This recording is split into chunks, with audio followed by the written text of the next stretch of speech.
يا أيها الناس قد جاءتكم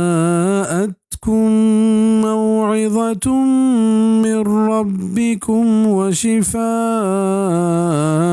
لما في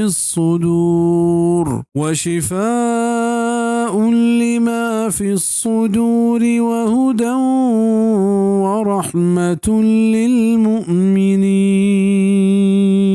اے مردما بے شک اتکگ شمے گورا پنت و نصیحتے چشم پرورتگار نیمگا و شفا دیوک شم دلانی نادراہیانی و رحشونی کنوک و رحمت مؤمنانی واسطہ. اے قرآن یک مزنی نصیحتے کہ چشیا زیرگا مردم چہر حرابی و سلیں کارا رستگار بیت بچی و دنیا و آخرت ہر دوئیں جہانا کامیاب و کامران بھی. بزا آت دلان چا کفر و شرک پلیتیاں پاک و صاف کنت و آئیے ای نادراہی حلاس کنت و دلان چا عقیدہ توحید روجنا کنت و آئیے بابتا درائیں شک و شبہیں چا دلان پاک صاف کم و آیا پاک گار کنت شودیت. اے قرآن تہا چونیا و درائیں انسانانی واسطہ رحشونی و راہبری ہست بلے چوکے چشیے رحشونی زیروک مؤمن و اللہ ترسے مردما ہمیشہ دا مؤمن خاص کنک بتگام.